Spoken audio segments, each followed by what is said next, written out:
Good afternoon, everybody. Jill Q from Australia doing your another acrylic pouring tutorial.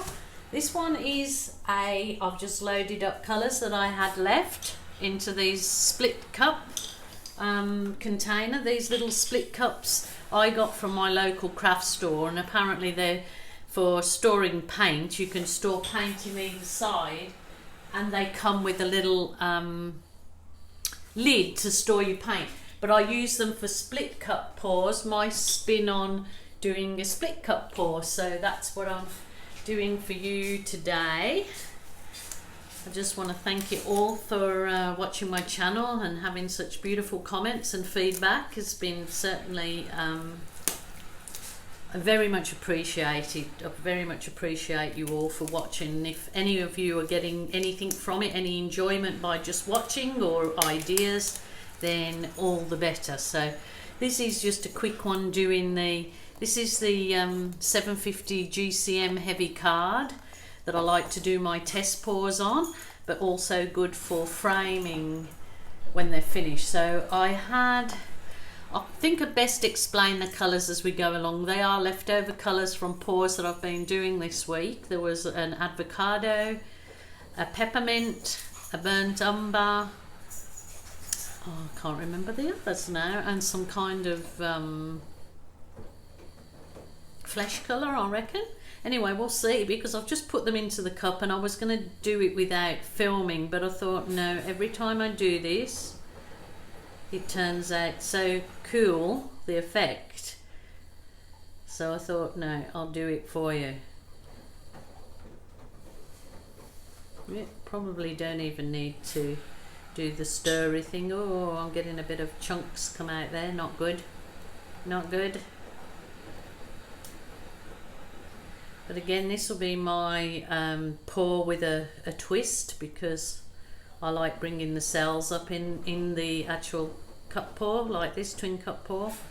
Brings the cells up and makes it look like a 3D effect. But of course, if you don't like that effect, then you just miss that bit out if you were doing it.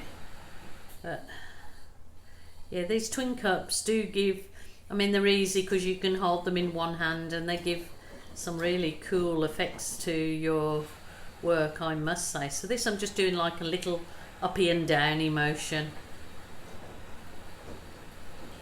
So okay, there was peppermint, there was kind of a bottle green, there was the avocado green, navy blue, and burnt umber. So those are the colours in this particular pour.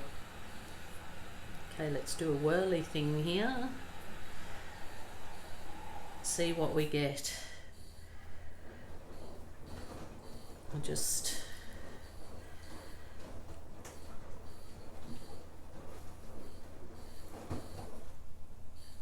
bring the cup up.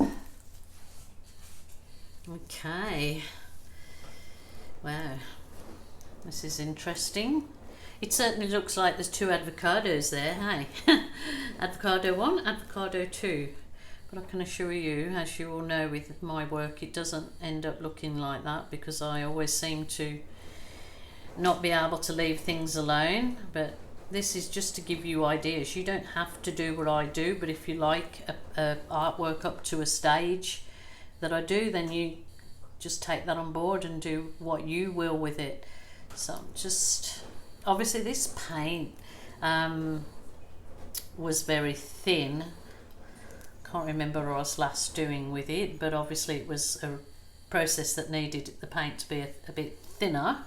So probably normally would do definitely a bit thicker paint, but this is looking very earthy and geological, should I say that? Geological looking.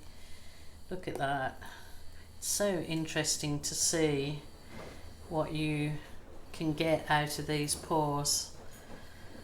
It's really not very nice colours for me. I'm not a lover of these kind of bland sort of blah colours, but whatever floats your boat. Lots of other people might like them.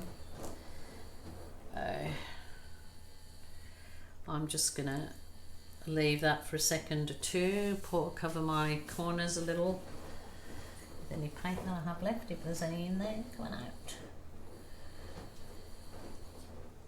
There you go, there you go. Okay, I will give it a torch because I want to bring up, if you don't like the torch effect and you just like this kind of geological look, like crusts of the earth look, which it actually would look nice in a timber frame, that, then you stop right there. But if you want the next stage, as I do, which is to bring up the cells, then you use your butane torch. Okay, gonna get the big daddy torch out.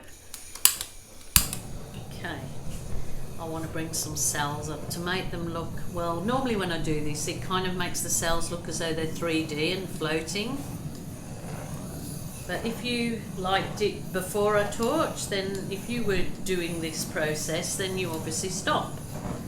So okay, oh yes, they come in like my floating 3D cells. I'll try and get a close up. They will, as I'll just leave that now to develop, I'll get a bit of a close up for you, so let you see what's happening in there. Okay, not like in the brownie end, but that is really interesting. Yes, okay. So that was just a quick one for you, doing the twin cup ring pour. So thank you very much for watching. Thank you for subscribing. Have a check through my videos on my, you just press on the Jilly Cube channel. You'll have all my other videos there that you can see if there's anything that you particularly like there. But thank you very much for joining me, and see you again next time.